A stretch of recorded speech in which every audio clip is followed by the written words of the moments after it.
예, 세계로 열린 축복 방송을 시청하시는 시청자, 애청자 여러분 평안하셨습니까? 예, 주님의 이름으로 환영하며 축복합니다. 자, 오늘은 믿음으로 살아갑시다 시리즈 설교 5번째 시간입니다. 마태복음 14장 28절에서 32절까지 말씀을 제가 봉독합니다. 베드로가 대답하여 가로되 주여 만일 주시어든 나를 명하사 물 위로 오라 하소서 한데 오라 하시니 베드로가 배에서 내려 물 위로 걸어서 예수께로 가되 바람을 보고 무서워 빠져가는지라 소리질러 가로되 주여 나를 구원하소서 하니 예수께서 즉시 손을 내밀어 저를 붙잡으시며 가라사대 믿음이 적은 자여 왜 의심하였느냐 하시고 배에 함께 오름에 바람이 그치는지라. 네. 배에 있는 사람들이 예수께 절하며 가로되 진실로 하나님의 아들 이로소이다 하더라. 아멘. 자, 예수님께서 제자들을 배에 태워 먼저 이제 호수 건너편으로 이제 가라라고 하면서 먼저 이제 배를 태워서 보냈습니다.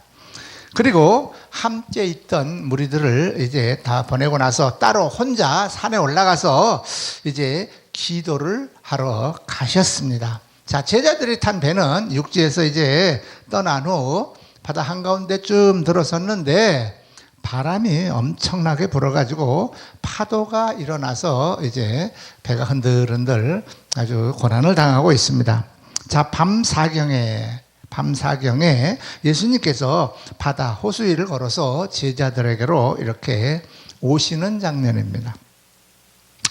제자들은 이제 밤에 잠을 자야 되는 시간이기도 하겠지만 배 타고 건너가는 중에 이제 바람이 엄청나게 불고 풍랑이 일으니까 깨어 있었다라고 하죠. 자, 파도가 계속 치니까 편하게 잠을 잘 수 있는 상태가 아니었겠죠. 자, 바다 위로 걸어오시는 이제 주님을 제자들이 보게 됩니다. 자, 제자들은 유령으로 생각하고 두려워하였다 이렇게 나와 있죠. 그들에게 주님이 이렇게 말씀하시죠. 안심하라 내니 두려워 말라 그렇게 말씀하십니다. 여기서 내니 두려워 말라라고 하면서 번역되니 내니라고 하는 이 말씀이 헬라어로는 에고 에이미라고 하는 단어인데 이 표현이 상당히 재미가 있습니다. 그 뜻은 나는 있다 또는 나다 그런 뜻입니다. 구약 성경에서 하나님께서 모세를 만났을 때 썼던 그런 표현이 바로 에고 에이미라고 하는 말입니다. 출애굽기 3장 14절에 보면 하나님이 모세에게 이르시되 나는 스스로 있는 자니라 이렇게 말씀하셨는데 한글 성경에서 스스로 있는 자라고 이렇게 번역을 했죠. 자, 이 말은 다른 언어이지만 같은 표현을 한 것입니다. 신약성경 곳곳에서 주님은 내가 하나님이다 라고 이렇게 말씀을 해 주신 부분이 많이 있죠. 자, 이때 베드로가 이제 정말로 상상하지 못할 황당한 요구를 주님한테 하죠. 마태복음 14장 오늘 28절에 보니까 만일 주시거든 나를 명하사 물 위로 오라 하소서 이렇게 요구를 합니다. 주님께서는 이 베드로의 정말 황당무계한 이러한 요구를 듣고 그래?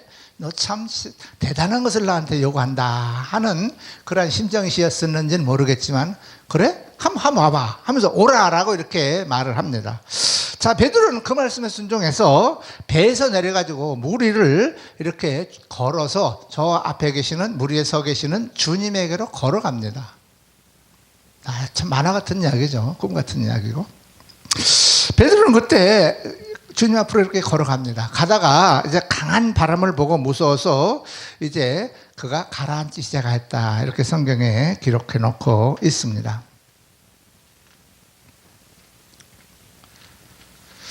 한글 성경에는 강한이라고 하는 이 단어가 빠져 있습니다.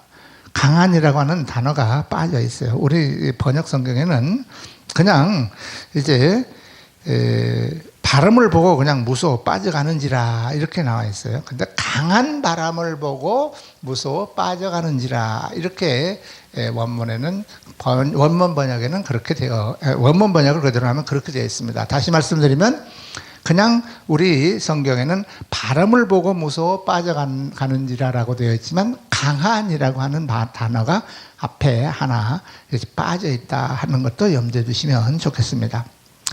자, 그때 베드로가 주님을 향하여 이제 이렇게 외칩니다. 14장 30절에 주여 나를 구원하소서 그렇게 외치죠.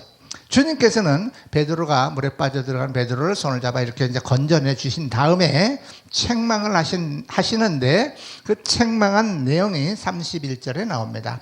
믿음이 적은 자여 왜 의심하였느냐 이렇게 이제 말씀하십니다.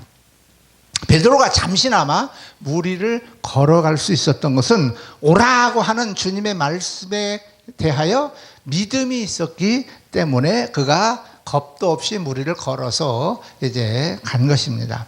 그러나 그가 처한 환경, 다시 말씀드리면 강한 바람을 쳐다봤더니 그가 주님을 향한 그 말씀에 대한 믿음이 사라지고 결국 물에서 빠지게 되었다 하는 것이죠. 다시 말씀드리면 강한 바람을 보면서 주님의 말씀에 대한 믿음에 의심이 들기 시작했다고 하는 것이죠. 자, 말씀에 대한 믿음으로 물 위를 걷던 베드로는 의심으로 인해 하나님의 능력을 더 이상 체험하지 못하게 되고 맙니다. 우리는 믿음으로 하루하루를 살아가고 있으며 그렇게 살아간다고 우리는 말을 합니다. 그러나 극복하기 어려워 보이는 어려운 환경을 만날 때, 극한의 환경을 만나게 되면 우리의 믿음은 흔들려 버립니다. 자, 여기서 주님께서 베드로에게 하신 책망하신 말씀, 믿음이 적은 자여라고 번역한 이 말씀, 제가 첫 번째 시간부터 계속해서 말씀드리고 있죠.